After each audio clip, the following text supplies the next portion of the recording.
She took her graduate studies, her PhD program here in the Philippines, the UP Los Baños. We were together in graduate school. Now, you've heard of the woman, the story of the woman from Thailand.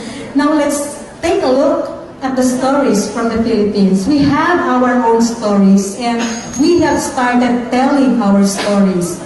So we were able to collect, the Philippine Digital Literacy for Women campaign, we were able to collect 100 of such stories on how digital literacy made an impact to the lives of the grassroots women who participated in our campaign. I think there was a mention in the program that we should be launching the stories, kaya lang po because we extended the deadline for the submission of stories and we were not able to come up with a publication. But hopefully in KEC 9, we will be distributing the publication of our 100 stories for PDLWC. Out of the 100 stories, we selected stories of 12 women whom we dubbed as the PDLWC ambassadors.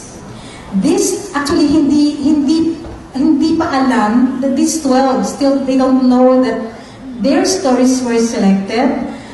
I'm not so sure if their CEC managers already know that their stories, the stories that they submitted, were selected. This is the first time that we will announce the winners or the 12 ambassadors for our campaign.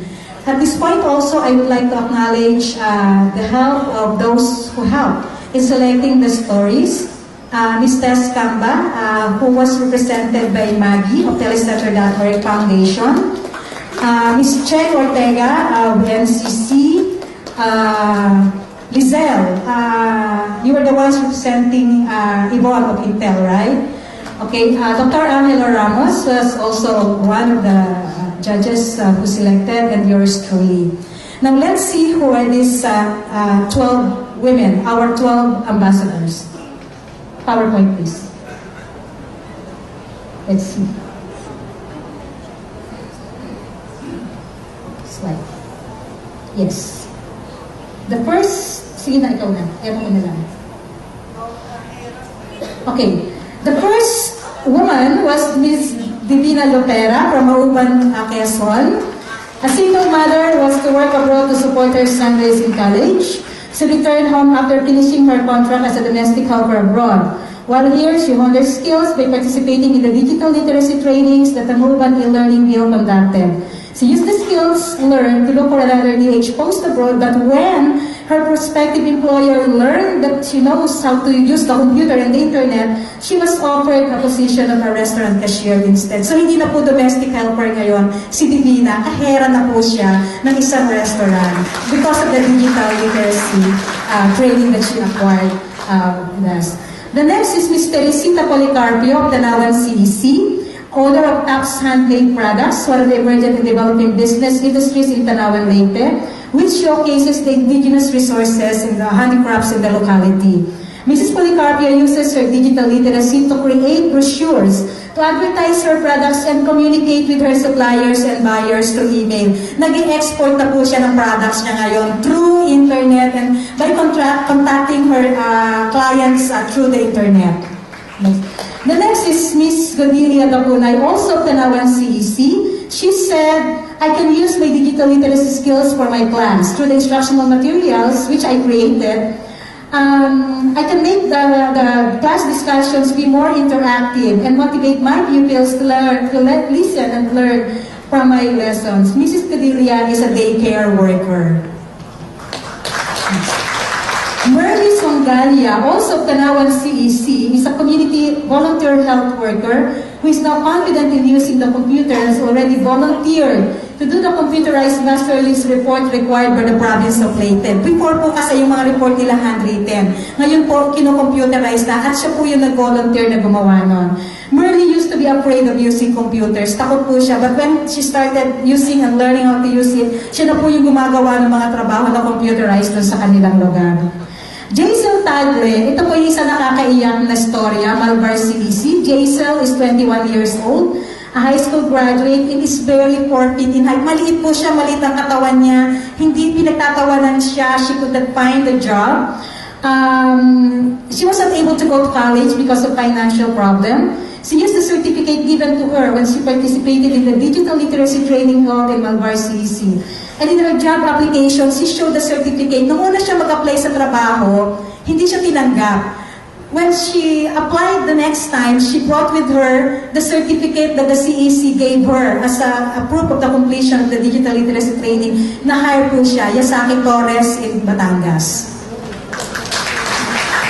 Elizabeth Opianga, Caraga, this is I think OWA, Microsoft Tulay, right? Sabi niya, my computer knowledge helped me boost my confidence. It helped me cope with the emptiness of being alone in a strange place. OFW po siya. She's now working in Kuwait as a nanny. Pero nakaka-cope with the loneliness of being working abroad because she can now communicate regularly with the members of her family.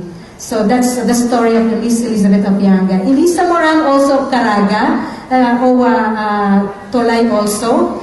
Manual operations in running my business are already a thing of the past. Now that I am ICT empowered, I can do social networking. I know how to blog. I can now tag photos, learning word processing. Also enabled her to redesign the label of her buko gelatin, which was earlier rejected because of poor label design.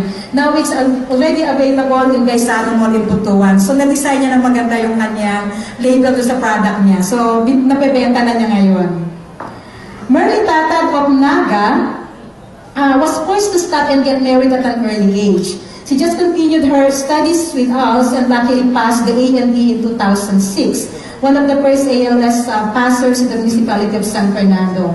This enabled her to apply for a job in a bakery that requires high school certificate and later avail herself of a scholarship grant for a medical transcriptionist course and for the BS program at the Ateneo de Naga University. So the digital literacy skills that she was able to get also helped her get college education and a scholarship slot to pursue that college education.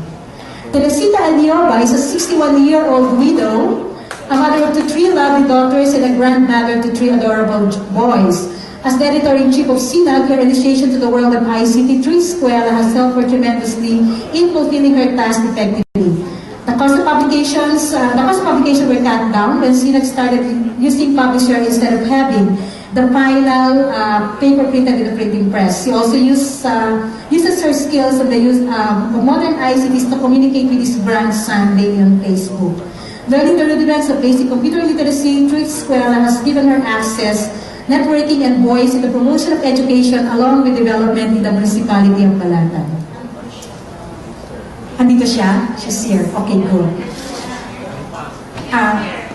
Can I be reminded that she's here so that when we call her, yes. The next, Lorraine Alcala is the one who's here, right? Okay.